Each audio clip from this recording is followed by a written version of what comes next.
We hot. We here. And we back with another one. It's the RoundHouse RoundTable, better than cable. And we back with another one. UFC 279. Nate Diaz versus Tony Ferguson. It's me and Monty T. And we got B in the building. It was a crazy night. Hey, let's get it. I swear my glow up in lightning. Hot year, something like lightning. This shit a hit on my psychic. She want me lick, I'm excited. See, I feel that's my business, and that's why I'm business minded. Need a push, get behind it. It's science, apply it. Worst come to worst, you tried it. Get it bad, get inspired. Shoot your shot, just the effort. I admire. You're high, it ain't looking for friends at this point. Oh my God, my circle is smaller than the point. No cap. I'd rather sit in voice than hearing the figure on their voice. We already have. Get right into it. Off top, no cap recap. Let's just get into it. First fight, Darren Weeks versus Johann Leonese. He was robbed. He was robbed. I feel like he was robbed. Everybody felt like he was robbed.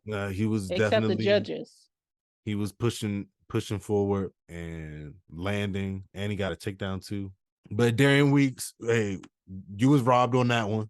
He was. Just want to let you know. I know that don't help, but I know it helps that we saw it. So, and if you was robbed on it, that means that was a really good fight for you to learn from as well, and come back and make it clear where the judges is out of the equation. Shout out to Johann. You got one of them ones. Everybody get one of those ones every once in a while, I guess. Next, Melissa Martinez versus Elise Reed. I'm gonna finish her.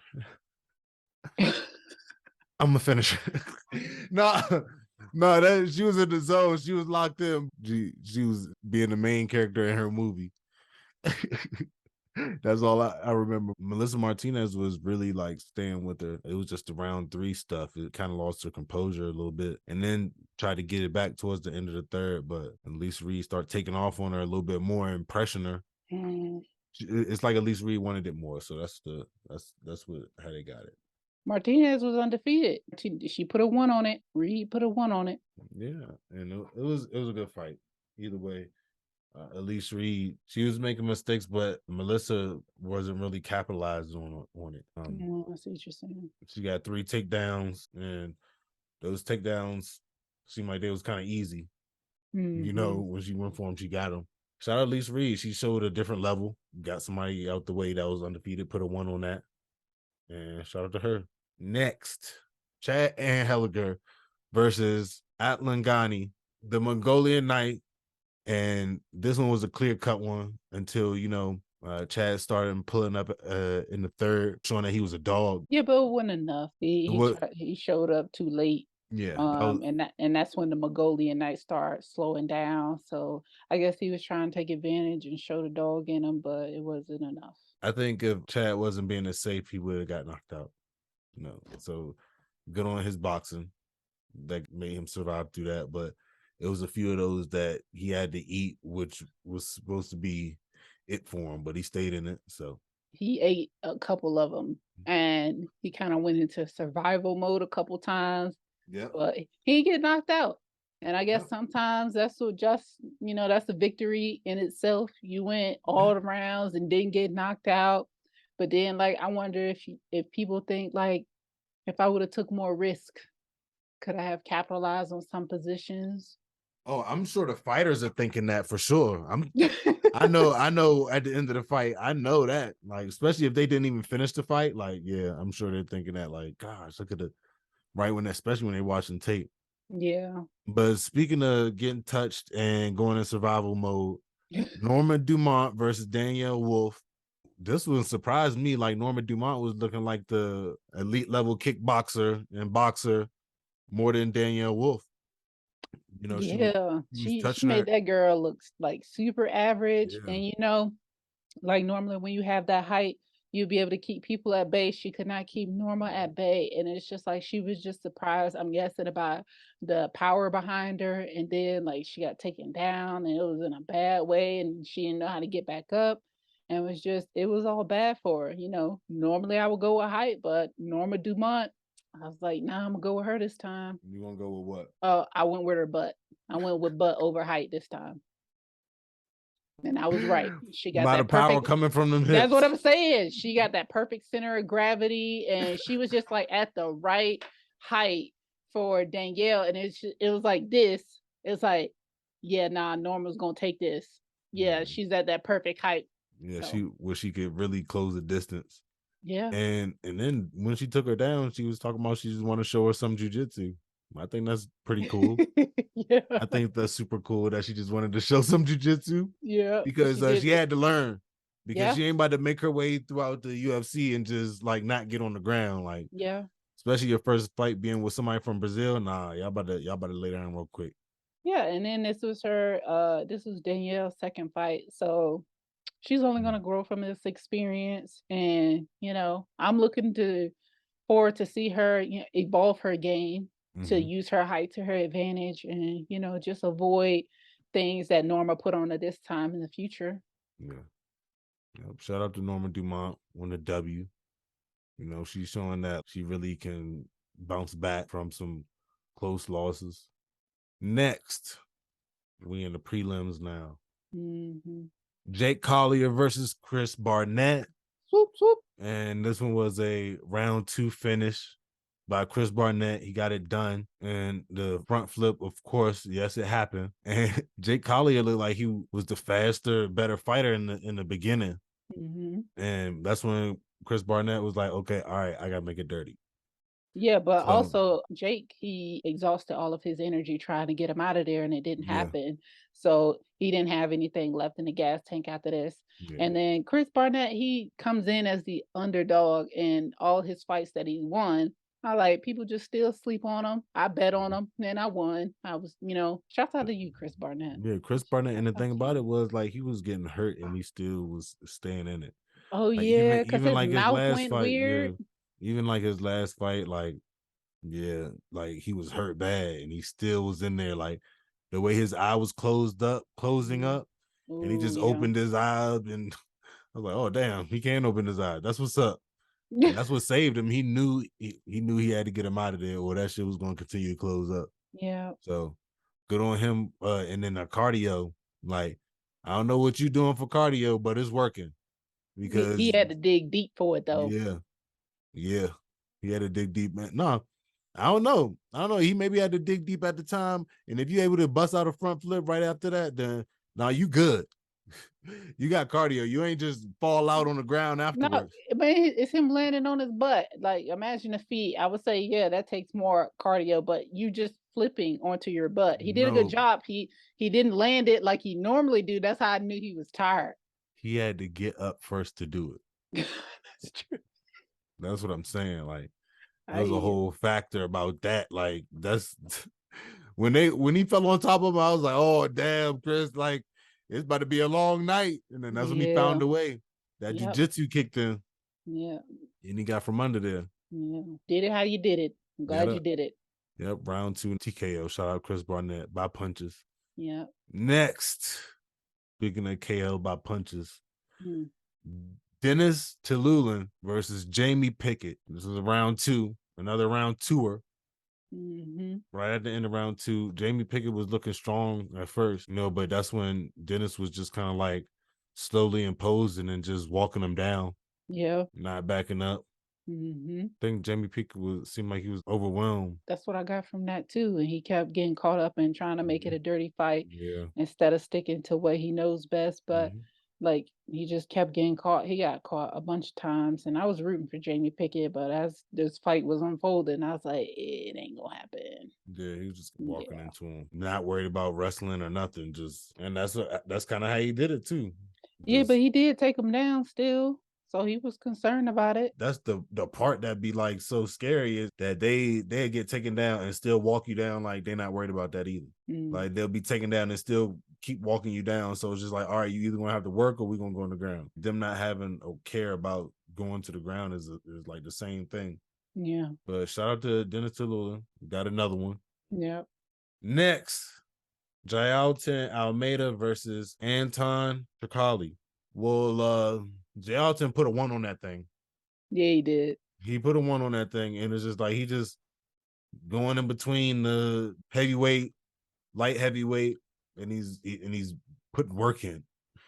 And it's just like, how does that go? How does he doing? He low-key doing what Cosmo's doing, you know? I like this guy. He go in, gets the job done, and he's excited. He can stand up. He can get you on the ground. That I like watching him fight. I want to know what he looks like in a full 3-round fight. But like, if you finish it in like this, then it's not like it's like a simple knockout. No, there are things transpiring through transitions where you have to have that intelligence to know what's going on and for it to come out in your favor.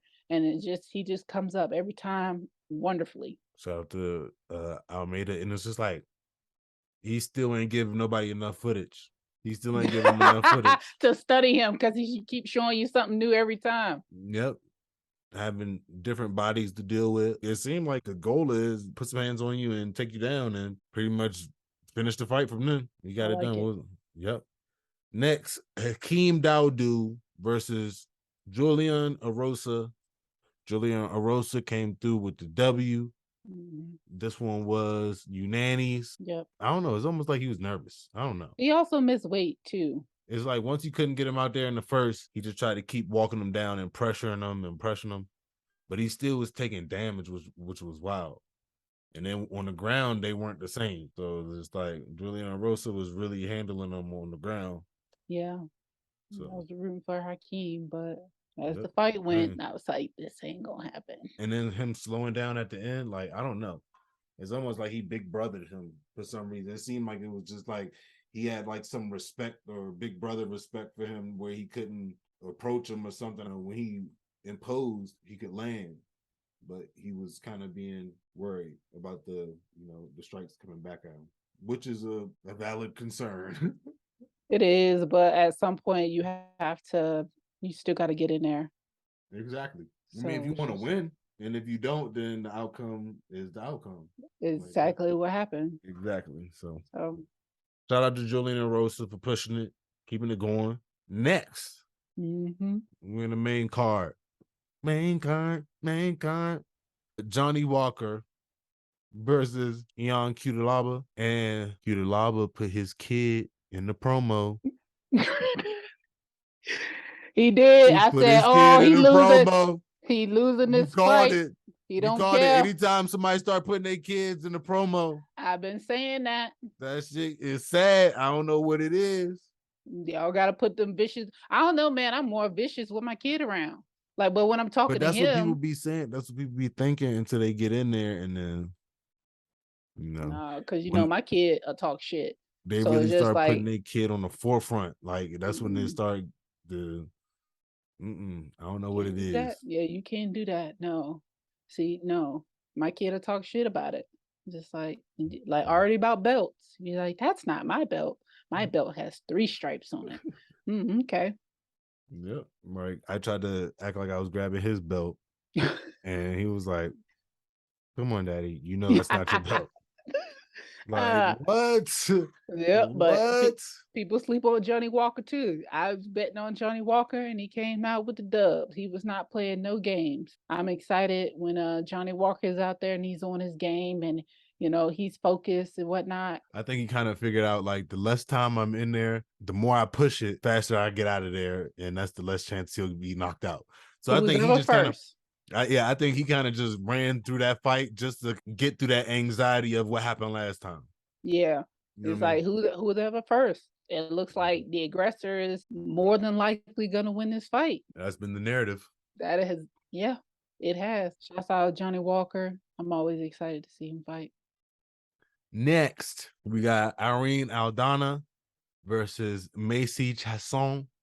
And this was wild. This was wild because Macy was doing so good. Like, she came out and dogged her in the 2nd round, and then she was doing good in the 3rd round, and then that liver kick happened. Nobody even knew what happened until after it happened. It was just so messed up. I didn't want my dog to go out like that, but she was giving a good fight. Once she stopped being nervous in the 1st round, she started giving a really good fight, and she was going to take that fight if it kept going the way it was. I didn't think that Macy was gonna have this fight. I just didn't know how it was gonna happen.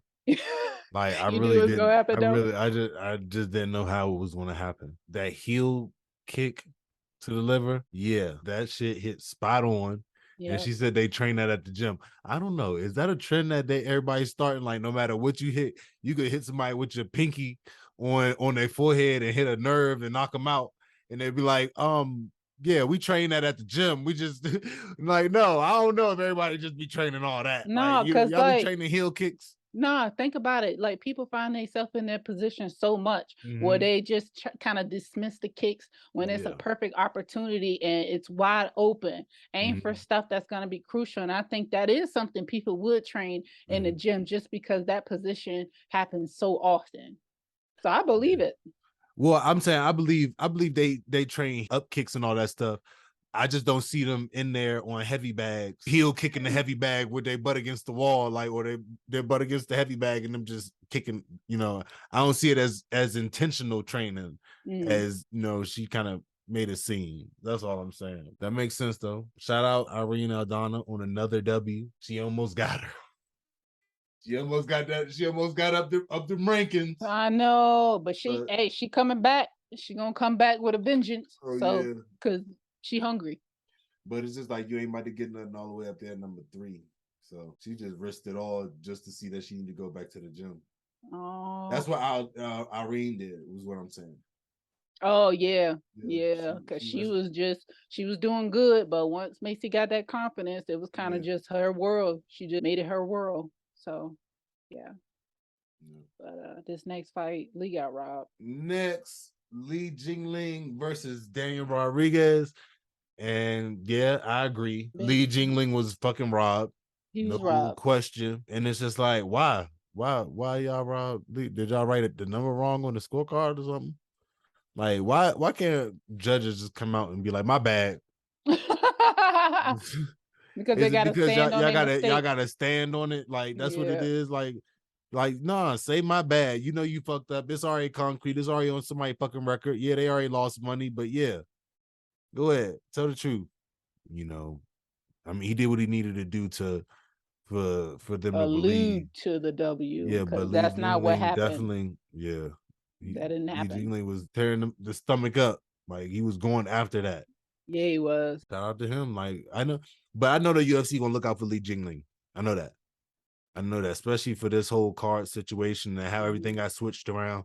And he was the only one that really made weight and was ready and didn't get in no altercation. And he would have beat Tony Ferguson, his original matchup. Yep. And Kevin Holland would have beat Daniel Rodriguez. Yep. Fair matchup. And Cosmo would have beat Nate Diaz. So I think that was the narrative they didn't want. They didn't want that narrative. Well, why not? He missed weight. So it's just like, he did it to himself. If he didn't miss weight, it could have been a narrative for everybody. No, but either way, like, it would have been a bad storyline. It would have been a horrible storyline for Nate Diaz or Tony Ferguson. Like, if Tony Ferguson going lose after having a 12-fight win streak, all right, he already got all the wins he needed. If he leaves on this loss, it's not a big loss. If he leaves on a loss to Lee Jingling, it's going to be like a very quiet outing for him. Cosmo is the only reason that everything changed, so he did it to himself. But luckily, Kevin Holland called him out, like a year or two ago, so it kind of lined up the way it was supposed to happen, besides the Lee fight. And shout out to Daniel Rodriguez on the W. You got the one on there. You got it added. Next, Cosmo Tamaya versus Kevin Holland. And we already started talking about it a little bit. This was like a domination. Like I was hoping he'd get one of them rolls out and be able to get his hips out, but he was really controlling his waist when he was trying to turn out of those. This fight could have went completely different had Kevin Holland not try to dap him up. Like, y'all was just fighting. But the night before, why you trying to dap him up? He was trying to dap you up before it even started, but you stayed over in the corner. So that was him, dapping up moment. Yeah, That's the only thing I'm upset about is how Kevin Holland came out in this fight. I mean, he kind of kept that same energy. He pat hands one time in front of the refs, like, just to get the check. But that other pat inside of there before y'all start fighting, that's a camaraderie thing. That second pat is camaraderie. The first one is professional. Get your money, like, because you want that image. You want that first image of you bumping fists with everybody that you're about to fight. Because they like, oh, he's such a sportsman. He's all class. And that's what you want. But at the same time, it's just like that second fist bump was not necessary. That did not have to happen. Nope. The ref, like if you under the ref's orders, if you when he say, all right, touch gloves. So if you're gonna touch gloves, do it now. Yep, that shit was hard. That shit was hard to see him get put in darts that he put somebody else in that he threw his mouthpiece for. Yeah, I fake cried at the end of this. Like that shit was crazy. Like, but at the same time, it's just like if y'all ain't have a peace in your heart that felt like that this was gonna happen in the first place, please stop being a damn casual. Like, you know what I'm saying? We knew what the fuck was about to happen. You know, let's all be honest. Everybody was talking, chance. He had a chance if he would have came out different. And the thing about it is, yes, he did have a chance. But if you saying that he got a chance, what's on the other side of what you saying? You know what I'm saying? What is on the other side? And what I'm saying, Kevin Holland knew that as well when he was like, is this going to be a good fight? And he was like, no, but we're going to have some fun. I don't think Kevin Holland had fun. I think Cosmo had fun. He had fun. He had fun because he got that co-main check, regardless if it was the lost check. He got that co-main check. Not performance of the night. I don't know what happened. I don't know what happens next. Like he got another one of those big looks. I want him to fight Muhammad. I think that'll be a good matchup. Like call somebody out like that who's doing the same thing that you are. Why like? And then you claim that you bounce around in divisions. I think that'd be a phenomenal fight. That'd be a phenomenal fight. That would be a good fight. We gonna see what's what. Or what will make sense is whoever wins between him and Sean Brady, because they got a fight coming up. That's the great part about that. I don't think Muhammad's that. That's Muhammad. I don't think he's that. I don't think he's that good on the ground. I don't think. Like, I think he would meet his match with Cosmo. Cosmo would, wipe the floor with him. That's just me personally. Who was that for the no contest? Well, so far, it's looking like if Cosmo know you can wrestle for real, like, he's not trying to really wrestle you. Because I was trying to figure out why he stood up with Burns. Because I feel like he knew he could wrestle. He knew the ground game was there. So that's probably why he really didn't want to wrestle until they absolutely had to. But I don't think he won that fight anyways. He was supposed to have a one on his thing by Burns. That was some fugazi business. Y'all trying to push this company man through to create a status or something, but that's messed up. But shout out Cosmo on the W. Got it done in a fast, dominant fashion. And that shit was nice. It was nice. And the wrestling was there. The way he got that, it was like a single leg and he shifted to the other side was elite. Everything about that was elite. He ain't played no games with Kevin Holland. Not at all. Throw him around like a rag doll. Yeah, like he did Lee Jingling, and the other people that he fought besides Gilbert Burns. But he did miss weight, which is fucking wild. And especially he knew he could beat Nate Diaz. There was a bigger check there. Like everything was in your favor. I don't think that was the case. But I'm really curious to see what happens with his career after this, because that submission and the way it happened was worthy of a bonus, but that didn't happen. So it's just like they kind of steering it already. Because he missed weight, so. Yeah, and I understand that. It's like you're not this is your job. You're not taking it serious. You know the guidelines you need to fall within. And it's like, oh, okay, you don't want to take your job serious? Yeah, you're a great employee, but you can be replaced. Yep. Do they go with the entertainment side or do they go with the professional side? That's up to them. And I think they're gonna keep Cosmo around. So. Next, Nate Diaz versus Tony Ferguson.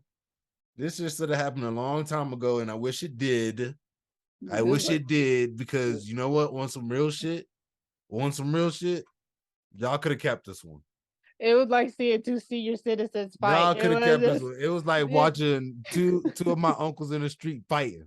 Drunk as hell. One of them hold on to the fence, trying to fake the other one out. Trying to fake the other one out and then throw a kick up. Nah. Apparently Nate Diaz was telling Dana that them shoes sucked at that time. That's what was happening in that moment, and that's what makes it even crazier. Then he turned around and kicked Tony Ferguson. Like, come on, Tony, you over here letting this man catch his breath. What's wrong with you?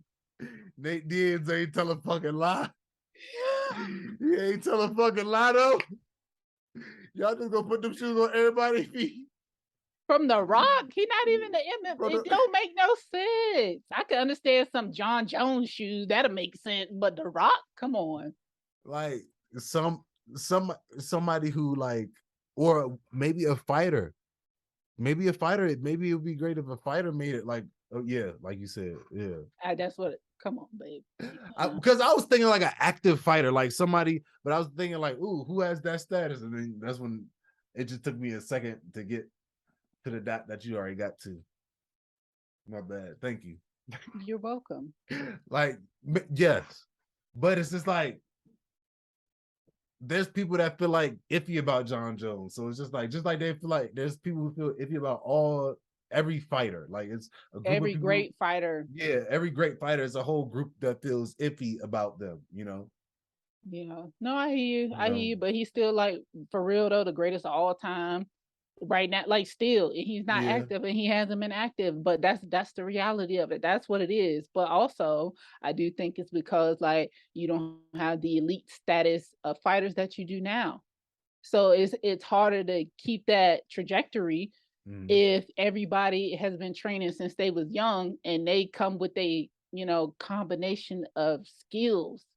It's not just like one targeted thing and I just add on a couple of things. That's not the case anymore. So people who are making it now further and have like a longer win streak, to me, they are much more of an athlete than the ones you seen previous. But I'm not going to discredit them. They're still great. Yeah, it's just like but like basketball, like you see them with like the tennis balls now, and they got the glove to help them, and they got the shot thing that sits around the rim. Like there's things that's really making people be intentional about getting better. And then when like back in the day, they had people like hopping through tires, you know what I'm saying? Like to get the footwork. So it's just like things were different. And like now they got the small little ladders that just fit on the floor. Yeah. So it's just like about upgrading things, making things better. And then that's what they've been doing for every sport. Yep. So it's just like these guys that are coming through, it's like they're really making a name for themselves. Yeah. They starting early too. Yeah. But shout out to Nate Diaz on getting a W on a retirement, because talk about coming back. I don't know about that. Please don't. Like, if you come, I don't know, bro. Please don't. Not even for a McGregor fight. Please don't. Don't even worry about it. I don't even know if I want McGregor to come back. Like, don't even worry about it. Oh, he already tweeted that a trilogy gonna happen. Don't even worry about it. Keep it. Don't even worry about it. You can keep that. Y'all can have that. Y'all can get that one.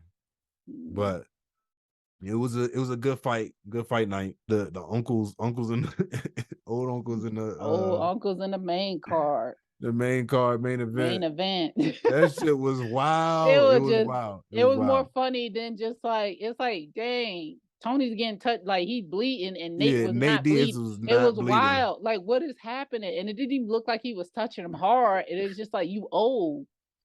Like, what? Are you just trying to let this one go, Tony? I don't know. Nah, look at that leg kick. That leg kick he was fucking his leg gushing. up. He was fucking his leg up too. Still with that leg gushing. Yeah. Oh, but Nate Diaz's leg looked compromised, and it looked like when he was walking around with his hand on the hip, he looked like he didn't want to fight no more. I was like, he don't want to fight no more. That's when he went over to the side and talked shit to Dana and then kicked Tony. And then Tony let all of this happen. He was all backed up, giving him his space. Like, what you doing? What's happening? You need to be engaging. Like, this fight's not over. What's wrong with y'all? They both was tired as fuck. They was both tired. They both old. They just need to let it go. Let it go. Like, that was supposed to be a 3-round fight. But that was the no cap recap for UFC 279. We're glad y'all was rocking with us. Make sure y'all tune in on all streaming platforms. Check in with us on social media as well. Make sure y'all subscribe to the YouTube and check us out. It's the RoundHouse RoundTable. It's me and Monty T, and it's B. Hey, we out of here. That's why I use the heat as a sword, cause keeping the peace is important. They go keys for you. Say please. That's one, please. Don't need. No one, that's two, please. Don't leave. That's 3, 4. If you